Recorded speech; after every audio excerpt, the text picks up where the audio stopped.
Showroom ની અંદર ખુરશીઓ છે બેસવાની બાળકો માટે, રમકડા છે તો રમકડાની હાલત તમે જો કે તૂટેલા રમકડા છે અને ખુરશી રહી એની સંખ્યા 35 થી 40 ની જ છે, જ્યારે સંખ્યા રહી વિદ્યાર્થીઓની 80 જેટલી છે.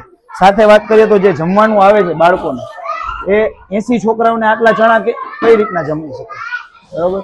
આ પુલાવ છે, બરોબર, પુલાવ કે ખીચડો જે કઈ આ સરકારી ભાષામાં કહેતા હોય, બરોબર. આમાં તમને કાંઈ દેખાય છે? આમાં શાકભાજી જે કાંઈ આવતું એ પણ પૂરું દેખાતું નથી. અહીંયા આંગણવાડીની અંદર પીવાનો આરો પ્લાન્ટ મૂકેલો છે, કુલર મૂકેલું છે, જેની સાથોસાથ અહીંયા એક આરો પ્લાન્ટ હોવો જોઈએ તો પાણી ફિલ્ટર થાય અને ફિલ્ટર થયા પછી આમાં ઠંડુ થઈને અને બાળકોને આવે. એ માત્ર ને માત્ર ખાલી શોપીસ માટે અહીંયા રાખેલું છે. એની અંદર કાંઈ પાણી આવતું નથી, કારણ કે અહીંયા ક્યાંય લાઈન પાછળથી આપેલી નથી. તમે જુઓ ક્યાંય એટલે ક્યાંય પાણીની લાઈન આમાં આપેલી નથી. ત્યારે આ ઉપરથી પાણી આવે છે એ માત્ર ખાલી હાથ ધોવા કે એવી રીતના વપરાશ માટેનું છે. આ બાથરૂમ છે જેનો ઉપયોગ બાળકોએ કરવાનો હોય છે. આ બાથરૂમનો દરવાજો તમે જોઈ શકો છો, બરોબર. બેટા આમ બે જાવ તો થોડાક, બરોબર.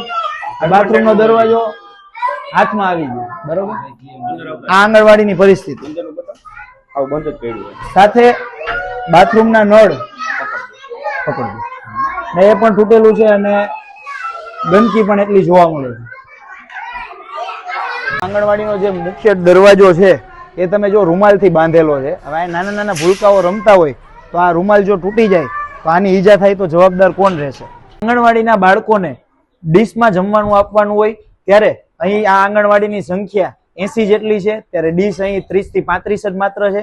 2 બાળકો વચારે એક ડીશની અંદર જમવાનું આપવામાં આવે છે અને તમે જુઓ કે આ 2 બાળકો વચારે આટલો બધો વેજીટેબલ પુલાવ આપવામાં આવ્યો છે.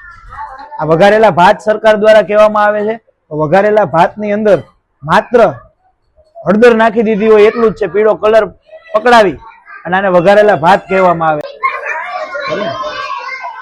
આ દરવાજો છે.